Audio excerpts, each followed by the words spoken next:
Welcome, everyone, to a webinar on Catholic novelists. The 5 Catholic novelists we have with us today all have one thing in common. They have all published a book through En route Books and Media, a St. Louis-based Catholic publishing house that was formed back in 2014 by me, Sebastian Mahfoud, and Ronda Chervin, who is one of our novelists here with us today. One of the genres that most delights me is this genre you're about to hear today on Catholic novels and on imaginative literature and how it provides an important link between our material and spiritual worlds. So with that, I ask Ronda Chervin if she would lead us in a short prayer.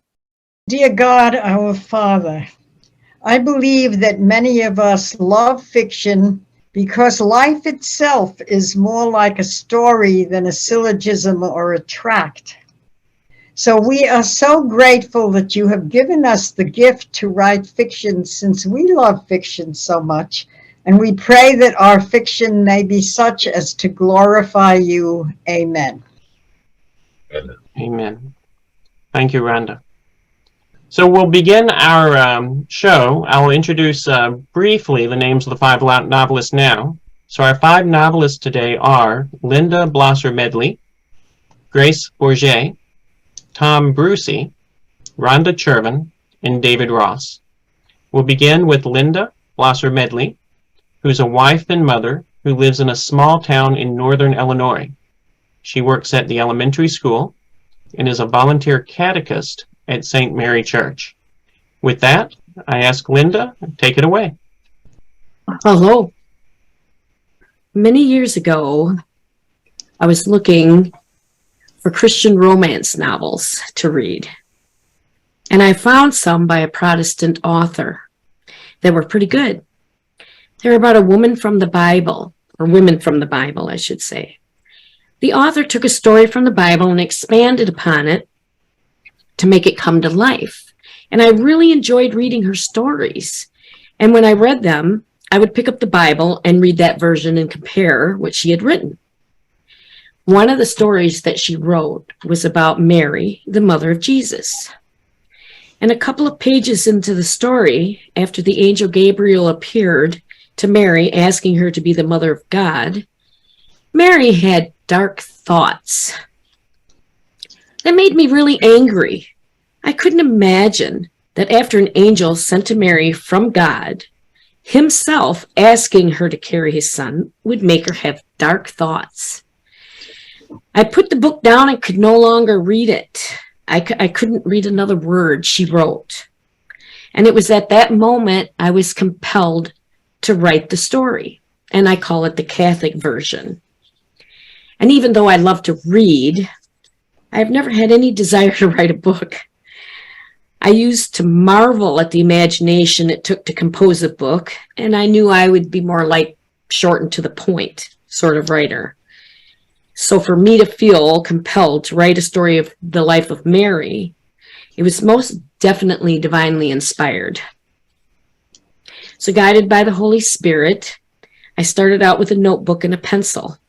I took parts from the Bible, combined them, and expanded upon them.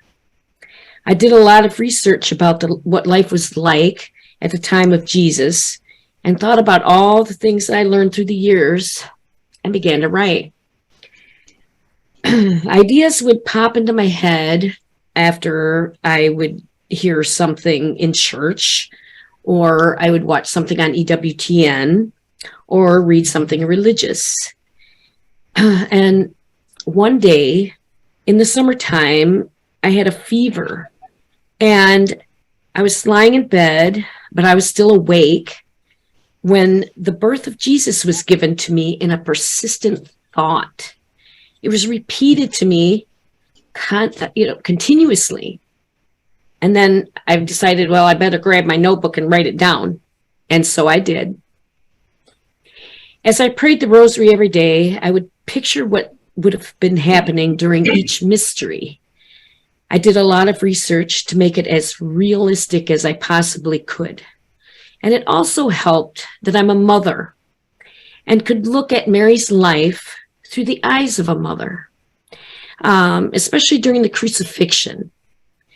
That part has brought many to tears because I get really descriptive and bring out the feelings of what I felt Mary would have felt at that time as well. While I was typing for my notes, I realized that I had written a lot of contractions because, like I said, I'm not a writer. Well, so I took them all out and continued to wonder why God wanted me to write this book.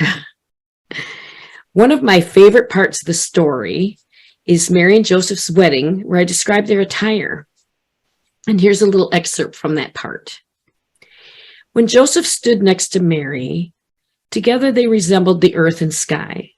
Where he was the solid ground and stability of the family, she was the elements that kept them nourished. One could not exist without the other. And this is how I feel marriage should be for all of us. I feel that we should complement one another. Men have their strengths and women have their strengths. And my daughter's favorite part is when the Magi came to visit Jesus. I get kind of descriptive about the food and things, and she really enjoyed that part. At the wedding of Cana, I explained how Mary found out that there was no wine left and had Jesus take care of the situation. So somehow I was able to add stories inside of the story to connect with the main story, showing that even strangers can become like family. People were attracted to the Holy Family without really knowing why, just that they were humble people and cared deeply for others. And here's another excerpt from just after Jesus died on the cross. And I'm not sure how this came to me, but it just seemed very fitting. The rain came from the tears of multitude of angels, the wind from their wings beating as they cried out in sorrow, the earthquake from God's own fist striking the earth in grief for his beloved Son. I would think that God would have been very angry and upset at what was done to his Son, even though he was sent here for that purpose. I don't see how God could have just been, like looking down, smiling upon that scene. And it took about 7 years for me to complete writing. And I combined truth with fiction using the Gospels so that the story of Mary's life flowed with what was in the Bible. For instance, when the Magi came to see Jesus, it had to have taken place after the presentation in the temple and not at the manger like you see in the creches. According to Jewish law at that time, women had to wait 40 days after giving birth to enter the temple. So after the Magi visited, then Joseph had the dream and the Holy Family fled to Egypt. I handed out copies of the manuscript to many of my relatives and friends, hoping to get feedback on the story and receive a lot of helpful advice. I also did a lot of praying and told God that if he wanted me to write this book, then he had to help me get it published. I left it all in God's hands. And he definitely took care of me and this book.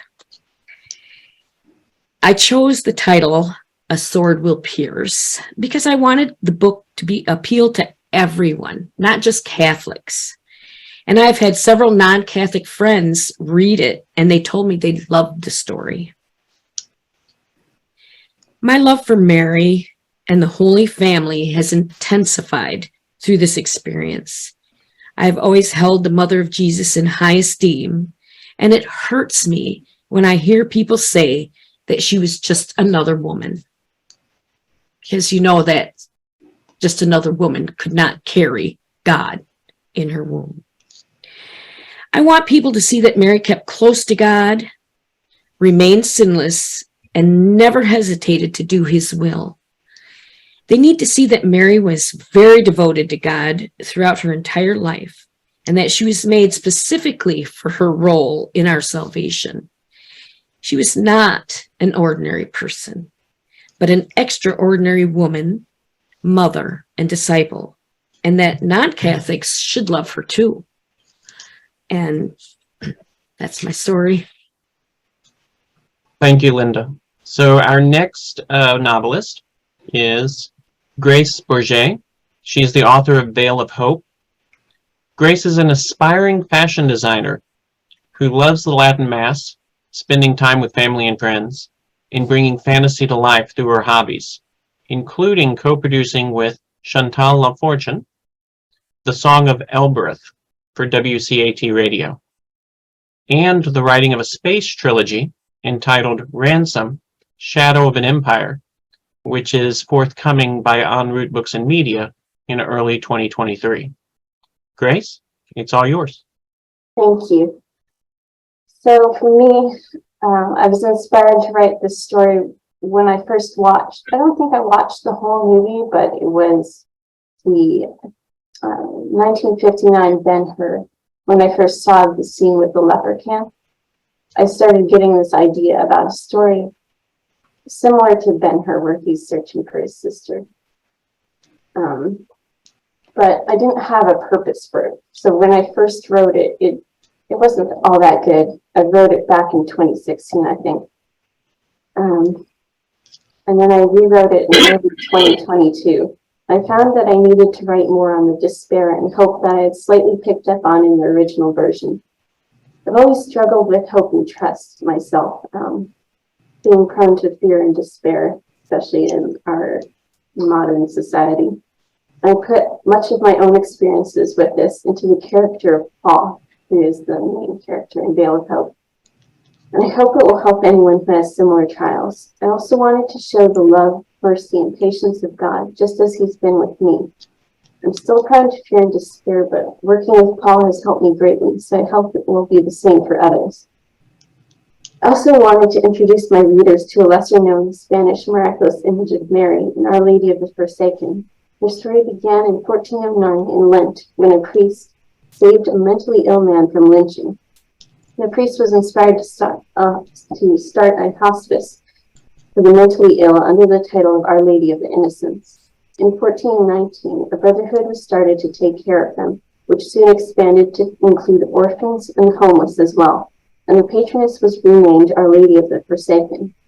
We wanted to acquire a statue of the lady, of course. So when three men came seeking shelter, offering in exchange to carve such an image, they were overjoyed. But after 4 days with no sound coming from that room, the monks broke down the door and found that the image was miraculously completed. It's always been believed that the three men were angels, possibly the archangels. There have been various miracles of, including one where the statue moved to save an innocent man from his death sentence. So it seemed appropriate for a story about hope and despair. It's a bit tricky to find anything on the image, though, so I would recommend, I believe it's called Miraculous Images of Our Lady by Joan Carroll Cruz, if you want to get any more information on that. Another reason I had for writing it is that I want to create stories that Catholic girls will love. I've often gone looking for stories that are Catholic, because I've always been a bookworm. But I can never find anything that's perfect for what I want to read unless it's a spiritual book. So I wanted to try and fix that a little bit. One of my main goals, too, has always been to write pure Catholic romances to try and show how relationships should and could be, how good men can be and how good women can be if they're close to God. And finally, I wanted to add another true story to the book. The rainbows were another real experience for me, the rainbows that were sent as a sign of hope to the characters. So I wanted to dedicate the story to my mom, who is responsible for most of what I've learned in the Catholic faith. As for what I've learned from writing it, besides spiritually, I did some study on the experience of lepers in medieval times. It was very fascinating in a sad way, because whenever anyone was diagnosed as being a leper, which could include any number of skin disorders, they would have a church ceremony that was basically like a funeral, but a living funeral to society. And I also researched what meals everyone ate and what fabrics and colors were worn by each class, what plant life existed and in what season, the social hierarchy, weather, geography. And while the only real location is Valencia in the book, the general landscape is based on an area in central southern Spain. As I said, I hope that it will bring hope to anyone who, like the character of Paul, struggles with sin and despair, and help anyone like Iria, who hides their past for fear of hurting others, or hides their pain from evil to save someone, some way to be able to trust, or like the character of Rodrigo with anger when God's justice and mercy seems not to be what we need. I hope it will help too with a love for Our Lady under her many titles and inspire an interest in all the hidden gems of her images given by God. I may write a sequel in the future, but I wouldn't expect it to be soon, as I've noticed that with sequels, they tend to lack the purpose that the original had. So I'm still waiting to find a purpose for it. And that's it. Thank you, Grace. All right. Our third novelist is Thom Brucie, the author of Obsidian, Mirth.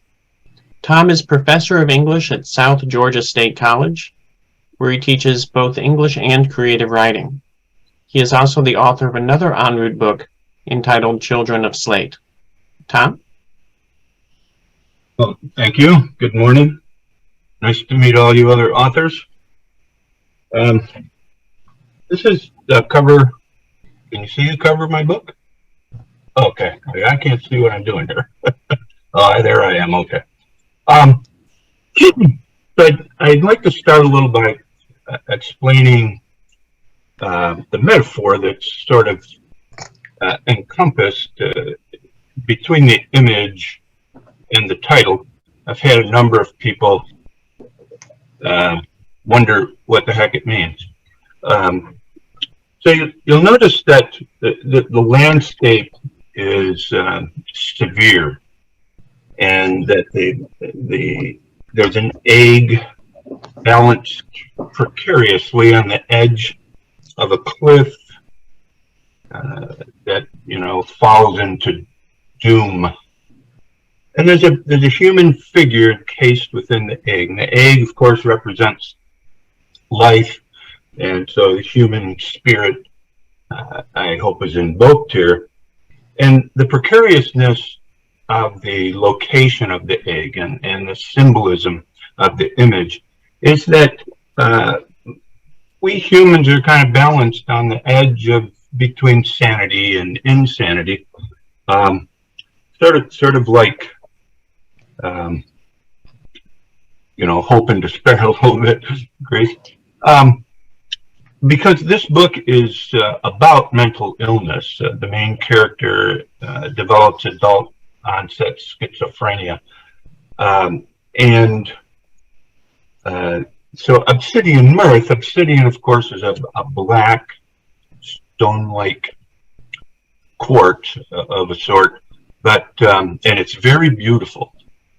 You can chip it, and it's shiny and sparkly, and ancient tribes used it to make knives, and but also spears and arrows. So in its beauty, there's death and danger and kind of a dark side.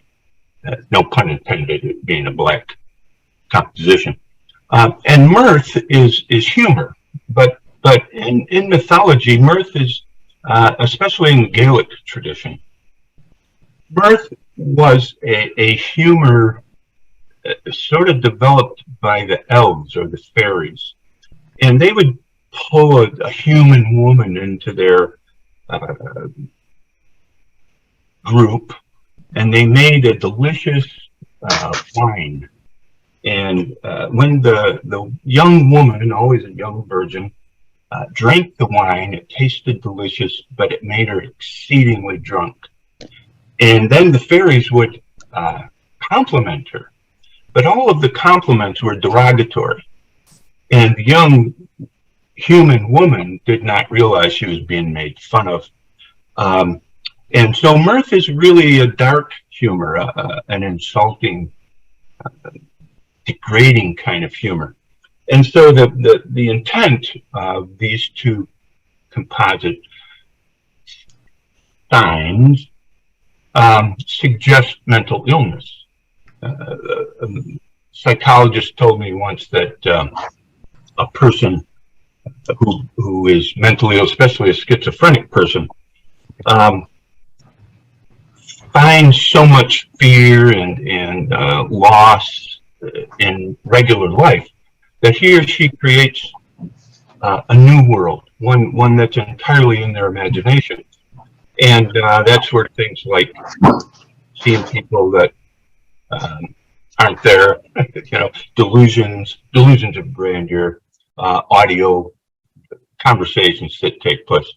All these things happen as a matter of both biology, sort of a dysfunction of the nerves. They don't actually break, but they don't work right. And the emotional need to get away from all the things that such an illness causes. And my first wife was a paranoid delusional schizophrenic. And in thinking about writing this book, there are some marvelous books about schizophrenia, some written by schizophrenics who reach moments of clarity from time to time. They're never permanent, and some are more clear than others. It's kind of like The Bell Jar, for example, or I Never Promised You a Rose Garden, or Nijinsky's Diary. But these are first person. This is what I experienced being schizophrenic and losing my mind. And I couldn't find very many descriptions or investigations of what happens to the intimate community that surrounds a person with an extreme mental illness. About 80% of families in the United States have experience with at least one member in their extended community with a mental illness. And mental illness, human beings, we're all connected, the web of life, husbands, fathers, mothers, we need one another. It's a basic component of the ability of human beings to love one another, is that we need one another. It's a genetic as well as an emotional drive. So the entanglements of normal human community are exacerbated when one of the members develops a serious illness and essentially discommunicates from normal life. They don't talk the same. They don't perceive reality the same. And in the case of severe mental illness, they completely separate from those they love. But those who love them don't separate. Their reality remains tender, desirous of healing, and very often with severe mental illnesses, there is no healing. So I wanted to write a book, and this book is written in first person narrative form by Daniel, who's the husband of a woman, Charlene, who develops adult onset schizophrenia. And their friends and their business associates and the consulting psychologist, and that becomes the web, the community of this particular family. And it of course, it explores the severity of damage that happens to a person who loses his or her mind. But it also explores what happens beyond it. What happens to the person who loves a person who can't love back anymore? What happens to the person who loves someone who the other person doesn't even recognize that same personhood? There's a disintegration of not only the person who's ill, but of the relationships that surround and create and hold that community together. So that was the purpose that drove the dramatic moments that moved this story plot. And in the end, the character Daniel, the husband, he has to decide what's he going to do about this. My wife isn't my wife anymore, but she's still my wife legally. They made these vows, let's love one another for the rest of our lives until we die. And we're going to do that whether we're rich or poor, whether we're sick or healthy. And those sorts of things, you wonder, well, where does sickness lay there? How healthy is healthy? And if there's sickness, we can go ahead and get divorced. Church has a way of saying, sometimes you can disassemble a marriage if there's maybe reasons. Certainly the law, it's simple in American law to get divorced. You just don't have to like each other anymore. You can say, well, yeah, we're out here, we'll go do something else. But the depth of meaning of marriage vows, Daniel, he's not sure that they're so simple. And he has to confront the cultural pressure of the medical community and the family and the friendship that say, look, she's gone. She's not the person you married. Go get divorced. It's not a big deal. Get on with your life. And he has to struggle with, what do the marriage vows really mean what we say when we say them? And how do I do that? What he says, what if I'm going to stay with her? How the heck am I going to do it? I need love and I want love, and so there's this pull of desire that's oppositional to reality. And of course, the only way to subsume that kind of complexity is to allow some sense of the divine to intervene in not only the thought process, but the actualization of intent. And so in the end, he has to struggle with how is he going to manage. And so I'd like to take a little lead from Grace and Linda and read just a moment in the book, a small section in the first chapter that introduced the theme, essentially, of the complexity of the novel, but also might be a nice place for me to end to sort of display what the conundrum is and what can he do about it. So this is just a little bit, if I may. So it's a description of love and sort of a definition. So love is not 50-50 or 60-40 or 80-20. It is not even 100-100. Love is 100-0. When a man loves, he gives everything he's got, and he expects nothing in return.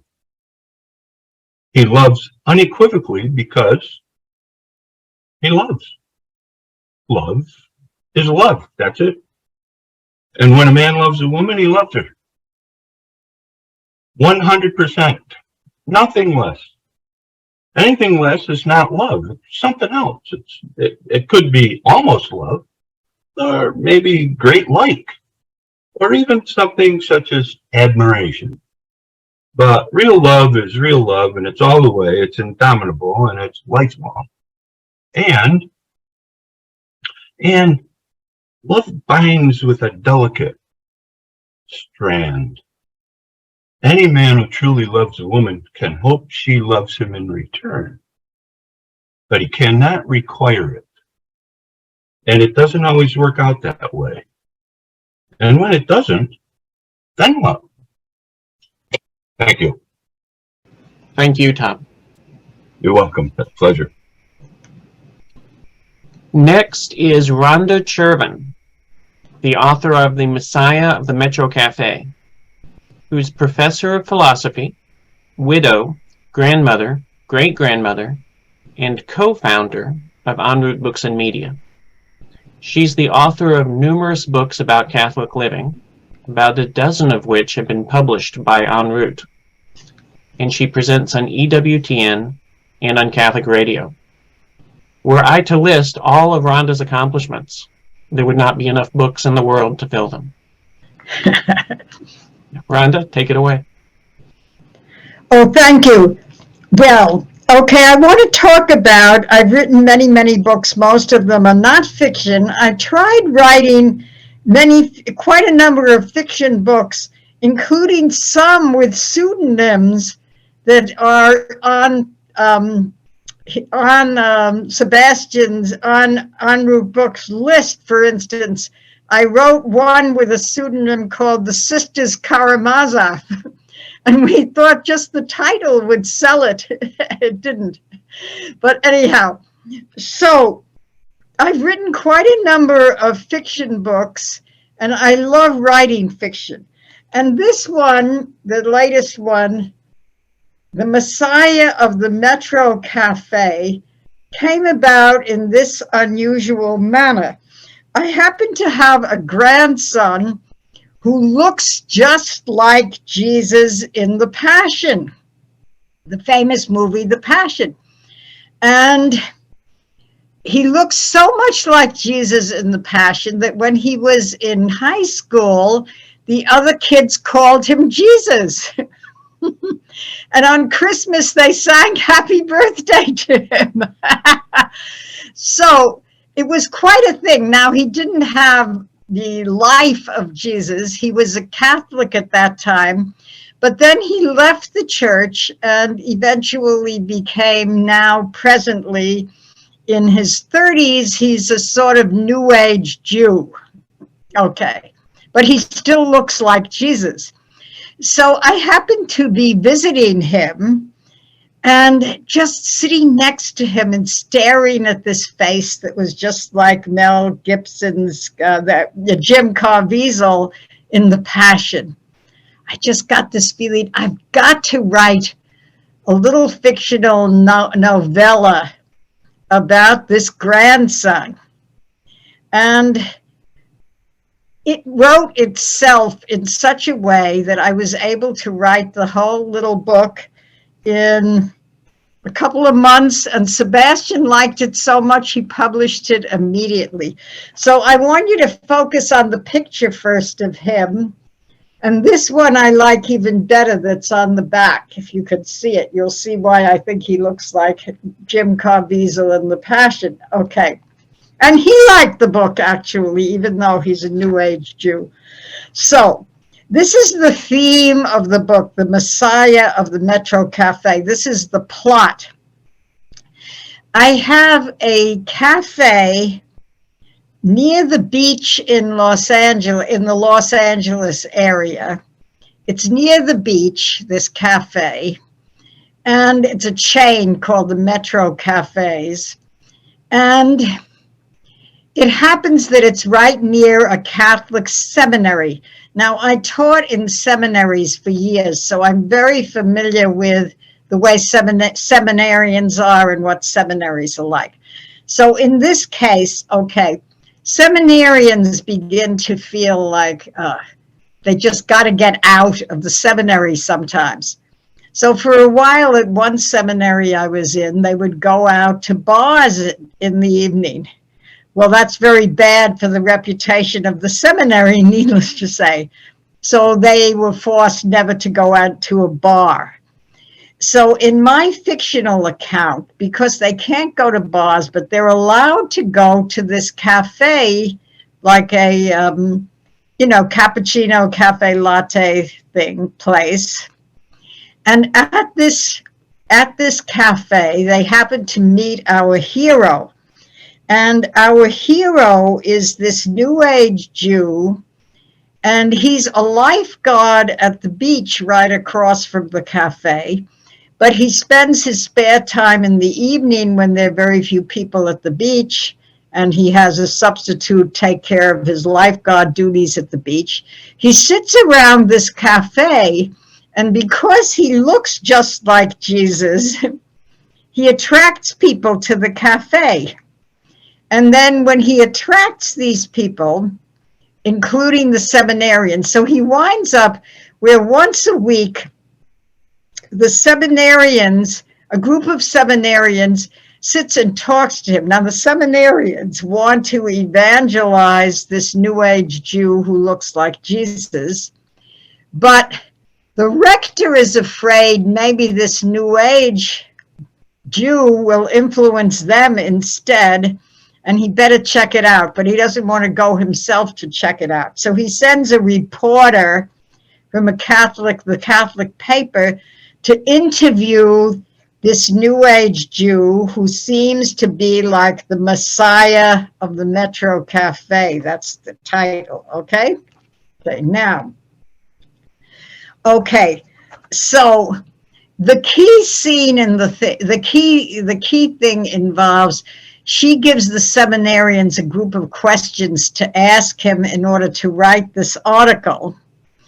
And then she gives them opportunities to evangelize this same New Age Jew by means of these questions. So after he asks a question, they give their input, see. So their input actually becomes a defense of the faith in disguise, where they're answering the type of things that he says.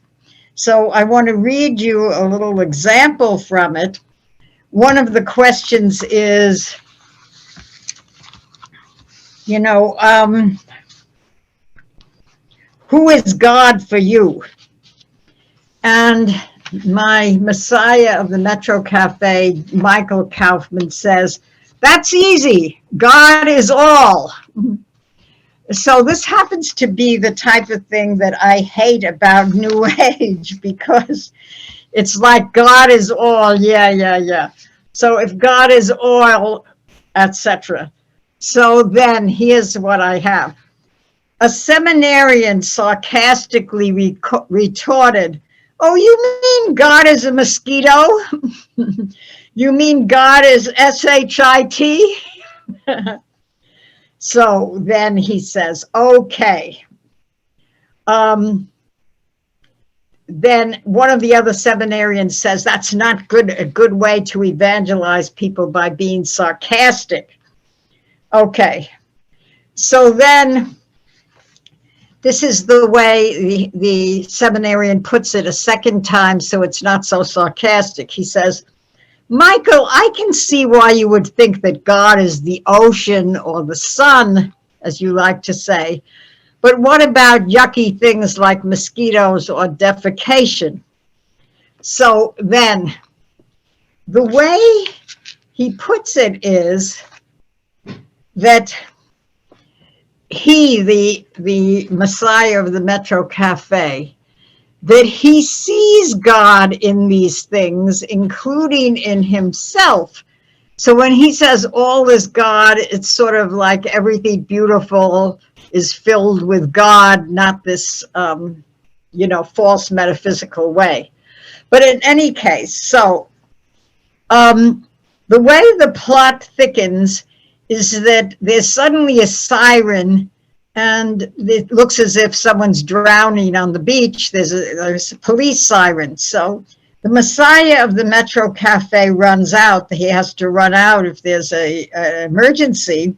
And one of the seminarians rushes out, lays a crucifix on the drowned, presumably drowned man, and he revives. And so the Messiah of the Metro Cafe takes this in, and then in the next chapter, another person is drowning, and he tries to revive this person, and he can't. So he starts to get interested in the Catholic faith, because he has to realize he is not, if he was the Messiah, he could have resurrected this drowned person. So you get the idea. Okay, so it has a happy ending, and to my delight, members of my family who don't like my writings because they're former Catholics and they don't like my Catholic writings, they like this little novel though. So I feel very happy about that, and I hope other people will too. Thank you, Rhonda. Last, but certainly not least, for today's lineup is David Ross. David is the author of Goat Song and Other Stories. He was born in California, raised in Oregon, and lives in Florida. So the entire country is his gambit. He has a BA in history and an MA in philosophy. His writing spans journalism, satire, op-ed pieces, and peer-reviewed scholarly articles. David, it's all yours. Book that I wrote is Goat Song and Other Stories. One of the main reasons I really wrote it is because I like ideas, I like concepts, and I really like exploring these. And since I tend to explore ideas and concepts from a philosophical standpoint, I wanted to explore more conceptual things through narrative. When you're dealing with philosophy, you're dealing a lot with arguments, you're dealing with premises, which are declarative sentences, and there's almost no space for narrative. But as Christians, or Jesus himself argued in parables, he argued with a kind of narrative. And what makes narrative, I think, persuasive is really dependent on whether people act and react in believable ways. And I think that's why Jesus's parables are so persuasive, is because people act and react in believable ways. And so what I wanted to do is take a couple of different ideas that have been going through my head, a couple of different themes. And here, I don't know if this is on purpose or not, but Rhonda and I feel like have a lot of overlap, because one of the major themes in my book actually comes from the work of Dr. Peter Jones, who's doing a lot of work in this kind of new age neo-paganism mindset. And Dr. Jones makes this argument that there are basically only two religions, what he calls twoism and oneism, like the two and the one. And this new age mindset, which really isn't all that new. I mean, you can see it clearly, I think, in the Old Testament. This new age mindset is the merging of the two into one. This becomes a very important and unique aspect of it, that you take distinctions and you blur them. And so I'll give you two examples. One is that there is no longer creation and creator. Now, as Rhonda even said, right, God is in everything. God is one. You have this kind of pantheism mindset, or a kind of animism mindset that God is the universe, or maybe that God is within the universe in various natural objects. Another example that I think is very important too is the blurring of genders. So there's no longer male and female, a distinction between the two. You start to have the merging of the two into one. So with these things in mind, I think you can see our culture itself is really being captured by this new age neo-paganism mindset. And Dr. Jones even shows, and the law of Moses shows, right? In the law of Moses, it was not permitted for a man to wear women's clothing. Dr. Peter Jones shows that shamans in ancient pagan times would actually wear women's clothing as they performed various rituals. So you really have this blurring of distinctions, the blurring of the two into one. And this becomes an important aspect of neo-paganism, or a new age mindset. And so this becomes an important theme in the book, or really it's a novella of two short stories, but the one I want to focus on is Goat Song. That throughout the book, you have this merging of heaven and earth, of past and present and future. You have a merging of nature and technology. You just have the merging of everything into this one thing. And so that to me is an important discussion to be had, even from like an apologetic standpoint, because in terms of apologetics, there are a lot of people doing works against atheism and agnosticism, but there doesn't seem to be a whole lot going on in terms of how do we answer neo-paganism in the New Age mindset. So that was an important theme that I really wanted to explore in my book. And I don't think it's new either. I mean, this merging of the two into one it goes back even to like William Blake, right? The marriage of heaven and hell.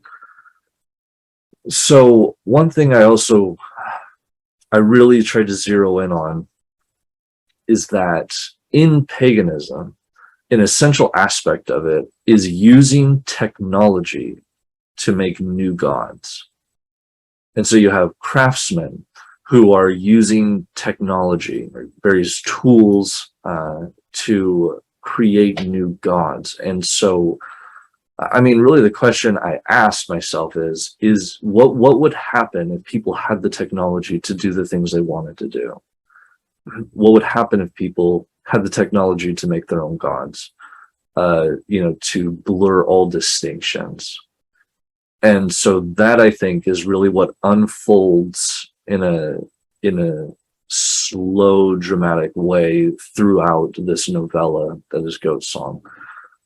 So that's one of the big themes that I really wanted to explore. The other is tragedy itself, because the very term Goat Song, it comes from the Greek, and it is literally, it's the Greek word for tragedy. The Greek word for tragedy is this kind of hyphenated merging of the term of goat and song. And there's a lot of discussion about where it comes from. I'm not sure any one person knows for certain. So I explored what I think are some tragic things that pertain to being human. One of them is just that as a human being, we must experience life inside of time. And I think one of the tragedies of that is that we are overcome before we realize it. We have a very difficult time kind of keeping up with what's going on in life. And it's often not until afterward, till we're reflecting on what has happened, that we can analyze something and just see it for what it is. I mean, for example, like falling in love. You experience this as you go along in life, and it's really only when you are overcome and it has overwhelmed you, do you begin to admit to yourself, oh yes, like I genuinely love this person. Another one might be, for example, like conversion. People experience various conversions. It's not until we admit to ourselves that it has already happened that we begin to realize, like, I have been converted. And so there is, I think, a kind of tragedy in that we can't see things as they're happening. And it's really not until it's too late, or it's already overcome us or overwhelmed us in some way, that can we see what has finally happened. It really takes it for it to already happen in order for us to be able to see that it has happened or what is happening. So this sense of tragedy, I think, is really one of the important themes in this book, this tragedy of being overwhelmed. And so what the book really is about this guy he's a newspaper reporter who learns about this kind of clandestine, once every number of decades play that people put on. And so they put on this great big play. It's one of those things you have to be invited to. You can't find out about it. And so he gets an invitation to go to this play, and sort of everything kind of that I've been describing, all these concepts and ideas and themes really take place from him going to experience this play.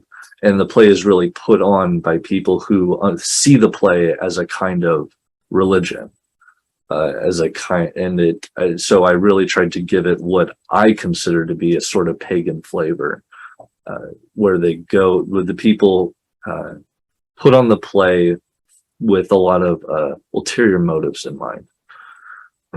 So that to me is sort of the gist of this novella, the gist of what I'm trying to get across, what I'm trying to explore, and these very tragic aspects. And of course, I think one of the ultimate tragedy being this desire to make our own gods.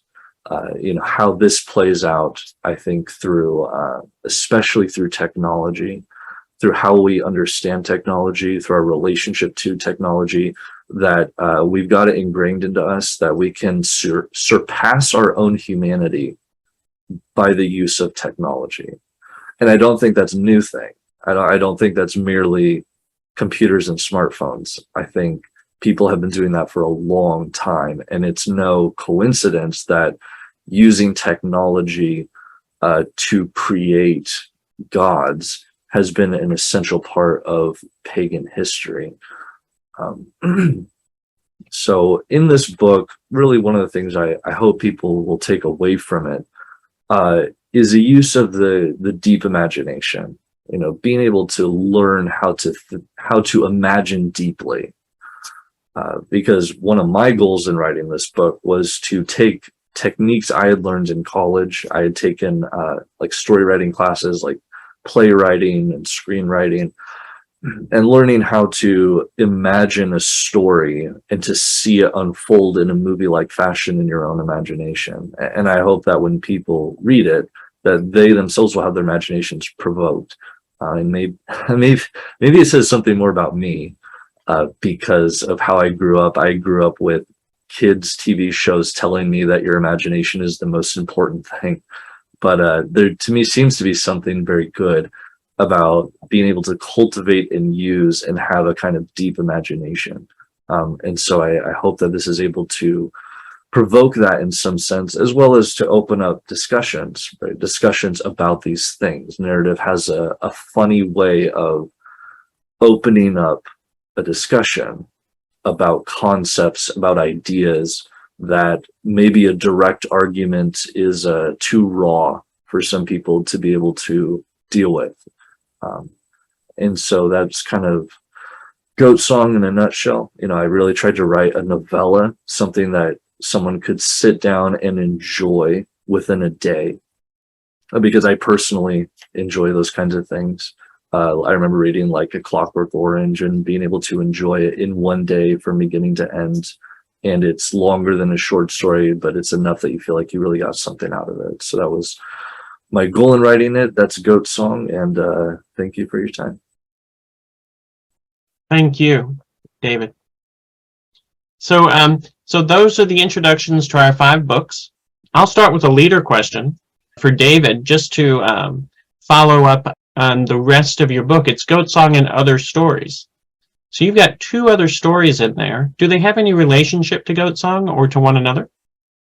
They do not have direct relationships, no. It's more, one of them is a shorter story in terms of short story. And that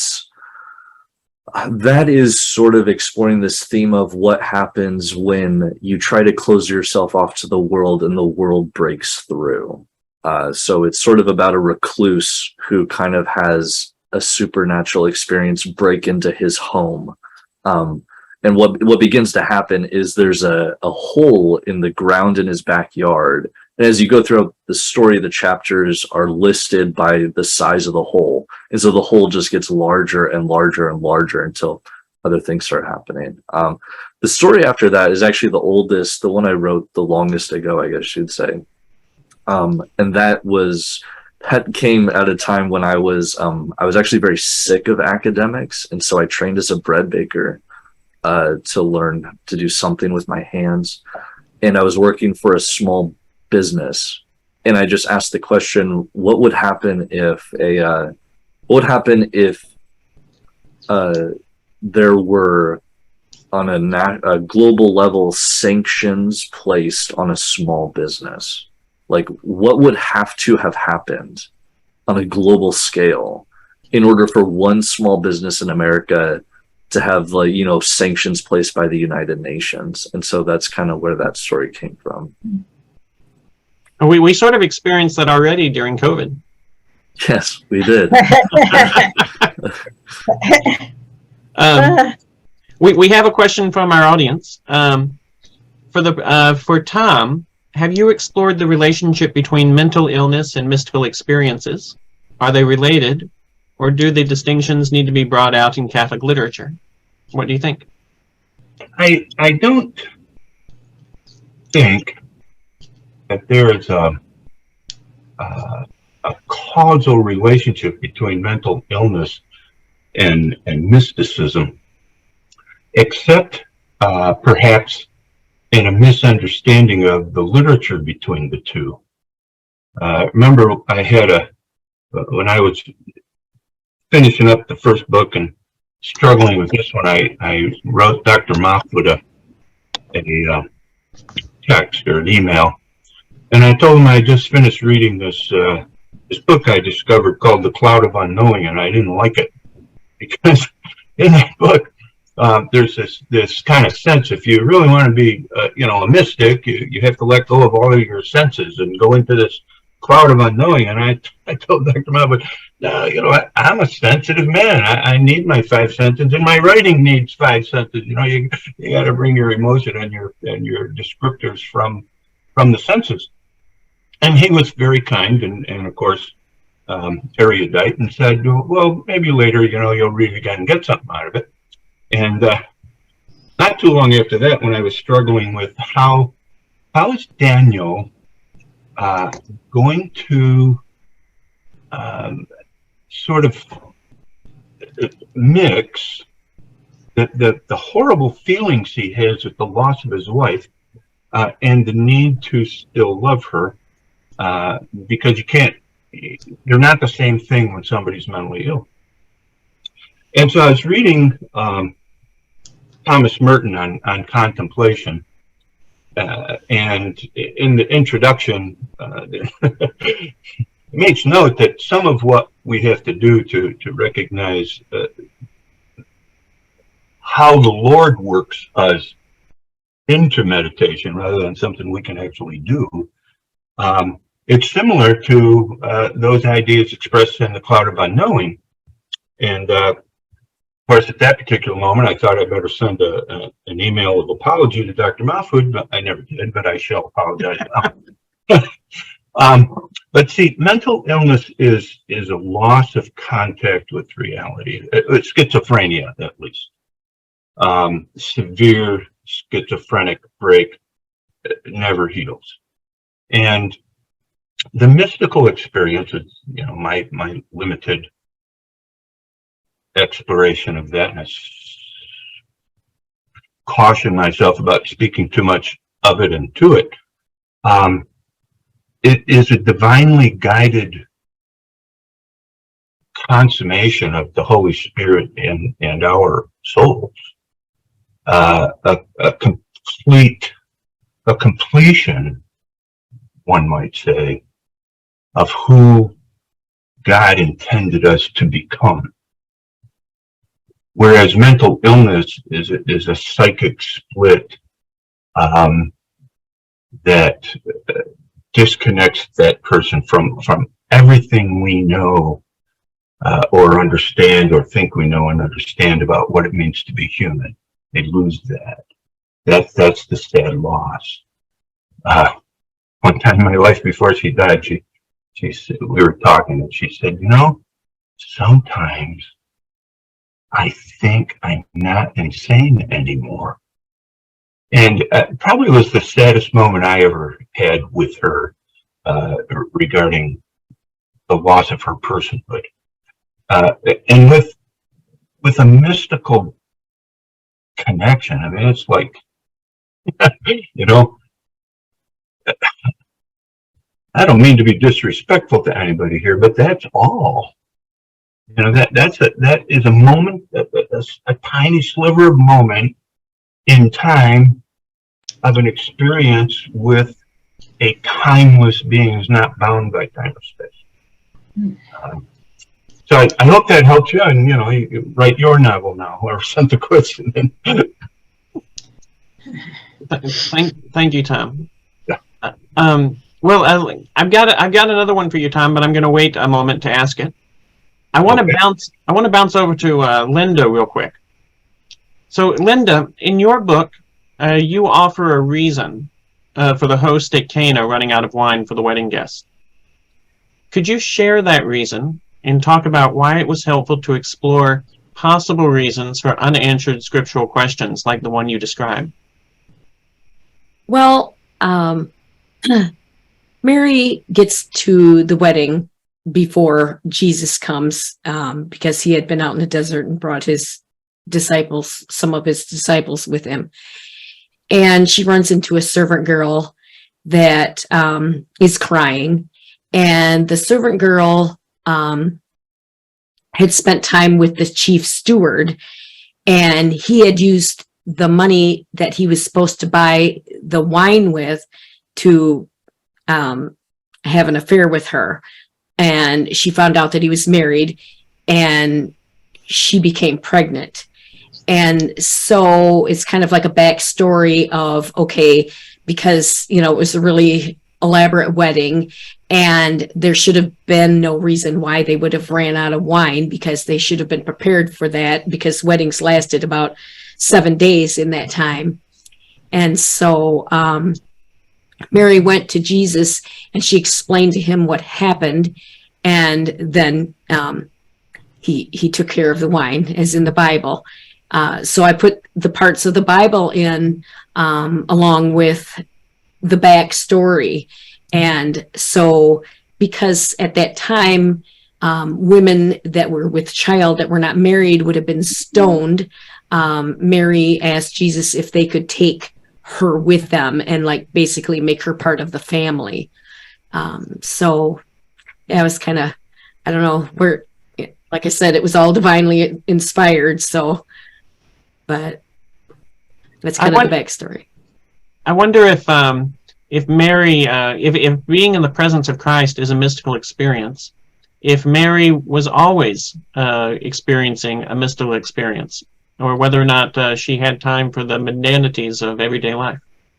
Yeah, throughout their lives, there were mystical things that happened. And because Mary knew, who Jesus was, but they tried not to let other people know, basically, didn't want to go around saying, well, Jesus is the Son of God.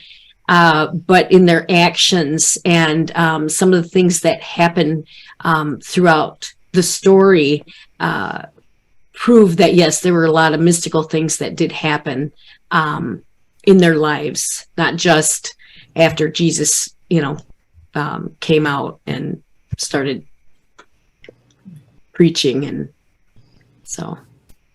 Well, your book provides a lot of very reasonable and practical and believable examples of the kinds of things that would have been in the lives of Jesus, Mary, and Joseph as they progressed, through them into Christ's ministry and then through his crucifixion. Mm-hmm. Then talking about that kind of relationship between the imaginative worlds in the real worlds. I have a question for Grace. Grace, you've produced 2 works that take as their themes the worlds created by Tolkien and Lewis. Would you say something about each and talk a bit about why their worlds are useful for exploration when your own work, Vale of Hope, demonstrates that you can create worlds of your own? Okay, so the first was the Song of Elbereth, which I wrote as a short story when I was taking Dr. Mafood's Tolkien class, Tolkien and Lewis it was. So I wanted to explore, I always wondered how it was that Galadriel could obtain starlight to give to Frodo in the light of Erendil. So I decided to answer that question, created my own characters as well as using some of the originals to try and explain that a little bit. And then we turned that into a radio play for WCAT Radio, which was a very fun experience to do with my friends. And then the second work. Well, if before you jump onto the second work, if you don't mind, I can show the Song of Elbereth. Here it is for the audience. And you did this as a radio drama in 7 scenes. Yes. So it's here on WCAT Radio. You can find it on Spreaker, iHeartRadio, or wherever, just by keying in the Song of Elbereth. Is there a particular scene or a particular idea within this that that you would like to share? Well, I guess again, it had a theme of hope, of being able to bring that light, with Elbreth being a figure of Our Lady, being able to obtain grace from her, basically, in obtaining the light of Erendiel, which then, being given to Frodo, helped to end the reign of evil over Middle Earth. So that was important for me too, because I've experienced, of course, like spiritual struggles. So I usually put that into my stories to help. Hope seems to be a theme in all of your work. Yes. How does it play out in Ransom? In Ransom, I explore both relationships with love and the different types of slavery, physical, emotional, and spiritual. Like trying to break free of those chains and figuring out what is it that can break those chains for you and what that hope is. Thank you. We may come back to that as we continue our discussion. Faith, hope, and love are the big three. And your focus on hope is an important focus. For Ronda, this is the first time you publicly revealed the authorship of Sisters Karamazov, after having remained hidden behind a pseudonym for so long. What prompted you to reveal this? Oh, because I thought that the others on the panel would be amused by the title, that's all. No, the reason that I did it pseudonymously is it has a lot of things about my own personal family, and there are people in my family who objected fiercely to things I put about them in my autobiography. And so to avoid having a whole nother decade of reproach from different family members, I decided to make their lives fictional and say it was written by Natalie Karamazov. Well, the title certainly is provocative, Sisters Karamazov, patterned after the Brothers Karamazov by Dostoevsky. For Thom, Children of Slate is quite a different book from Obsidian Mirth. Would you talk about that? Do you see any connections psychologically, perhaps, between the two works? I think there's this connection. In order to understand love, Daniel in Obsidian Mirth had to understand forgiveness as an aspect of his own healing. So he had to forgive Charlene, his wife. He had to forgive her. He had to forgive himself. And that, I think, is also somewhat of a pattern to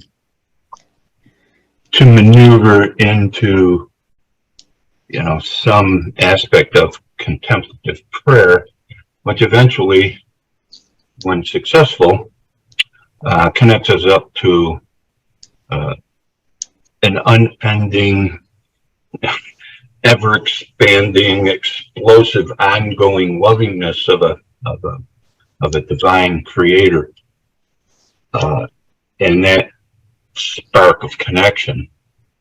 And in Children of Slate, my intent with that book is to explore the reality of miracle in contemporary culture. I do not believe that the age of miracle is gone. I think that God acts within the physical realm in some manner. I'm not saying I know how. He doesn't explain that to me. He might not till I'm dead. But there's a decisive, powerful energy at work in all of our lives if we give it permission to reveal. And my suspicion is that God is miracle. Maybe we'll get rid of that all thing, and whatever he does, it's miraculous because it's God. And if we, you get into profound philosophical, theological nuances, and I don't want to do that, but the notion of miracle as a daily experience of God revealing himself to us and our recognition of that connection, I believe to be a valid position. And so in that sense, the miraculous is maybe evidence, for lack of a better word, that we're on the right track, right? That we're learning how to pray. We're learning what grace is and how to accept it. And the same thing happens in Obsidian Mirth, that Daniel eventually has to reach that moment, that climactic moment of, well, there's something greater at work here than just me, than just Charlene. So in that sense, they're connected, but they're different topically. Yeah. Well, then we have our full lineup. We have Linda as our author on faith. We have Grace as our author on hope. And we have you, Thom, as our author on love. A question for David. We have a lot of blurring of distinctions occurring in our society today. Consider, for instance, the transgender movement. Do you see goat song as a way to address particular social issues? I mean, in typical philosophical fashion, I'm going to say it depends on how we define social issues. I don't necessarily mean it in the sense of social justice, but maybe in a sense of like culture, assumed beliefs, assumed behaviors, an assumed structure and worldview, a lens through which to interpret reality. And so in some sense, I do see it as trying to shine a spotlight on a cultural assumption for how the world must be, or the world can be, or what people would make the world if they had the opportunity and the power to make it that. So in part, I would see it as that. But I guess I would also, I personally find a lot of relief in studying history and in knowing that this isn't new. For me personally, I find that actually very comforting. And that's how I don't, freak out by watching the news or something like that. Because when you study history, you realize like people have always been people and they'll always be people. And if you look at it especially from a Christian perspective, you realize like Satan's not very clever. He's not very interesting. And he just kind of does the same things over and over and over again. And so I guess I would see it as a way to shine a spotlight on a cultural issue that should be taken seriously. And I think we should be prepared to argue whether the argument is through narrative or whether the argument is through like philosophy or theology. We should be able to make a defense to these claims that are being made, these assumptions that are being made. But I don't necessarily mean it in the sense of like social justice. And that, I guess for me, it's more of a, what is culturally relevant. I would approach it more from that perspective, if that answers your question. Sebastian, could I interject something? Please. It just happens that because two of you have been wrote so much about Mary, and I'm very eager to read it, I have a little way of using Mary in an argument that I wanted to run by you. Okay, on the question of women priests, when people insist there should be women priests, what I say is, okay, suppose you were having a nativity play in your parish, and suppose Clark Gable happened to be in your parish. Would you put him in the role of Mary? See, so it makes people think. See, so, do we want a woman in the role of Jesus who was obviously a male? So I just thought I would just throw it out to you. Linda, do you have a response to that? Definitely would not be good to have a male portray Mary. I mean, there's definite roles of mothers compared to fathers. And I really know that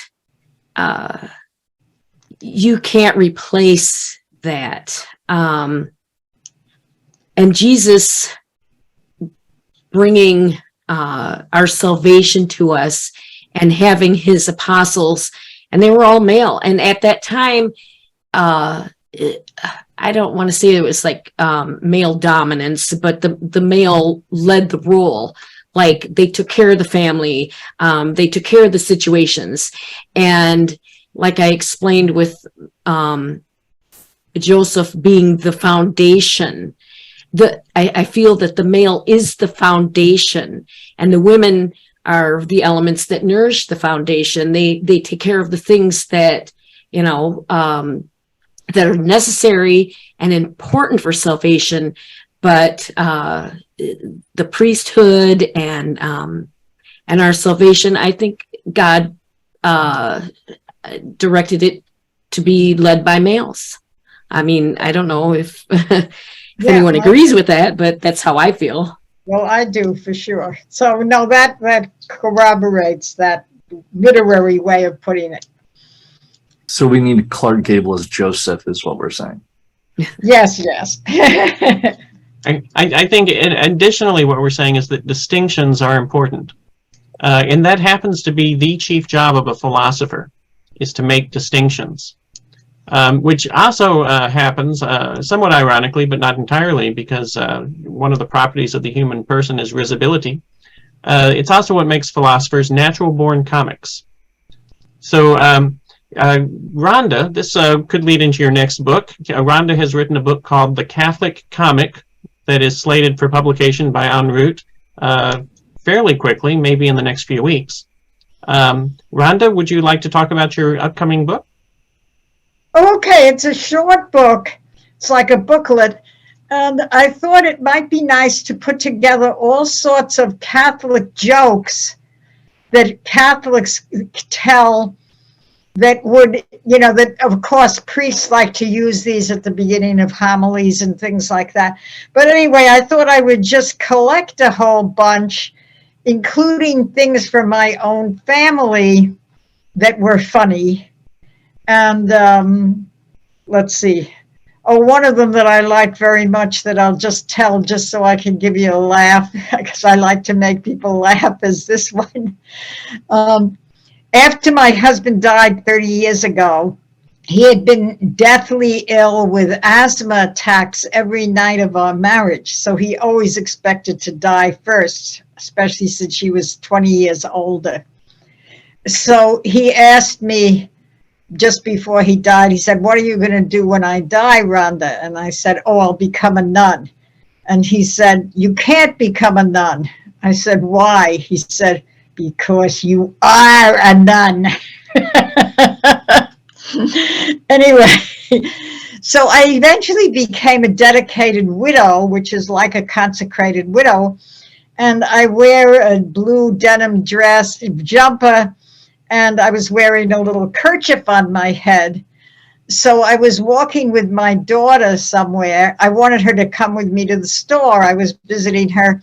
And she said, "I won't go to the store with you because I don't want to look like the illegitimate child of a monkess." So there's a lot of humor in my family. So anyway, I have this favorite family jokes in the book, but I also have all sorts of other jokes that I just collected of different things that priests say and different wonderful stories. So coming out soon. Thank you, Rhonda. I think that this has been an excellent opportunity for us to get together and for us to share our works with one another, and for us to allow our audiences to see what else is out there in the new and rising Catholic novelist authorship. En route Books and Media really hopes to create, because it has a special focus on publishing new Catholic voices, really hopes to create a new renaissance for the 21st century, filled with the kind of faith, hope, and love responses that are present already in our Catholic world and that are looking for ways to share that with others. So I want to thank all of you for contributing to the collection that En route Books and Media has published. And I'm looking forward to the new contributions you'll make not only with En route, but with other publishing houses in the Catholic world as time goes by. Grace, would you close us in prayer?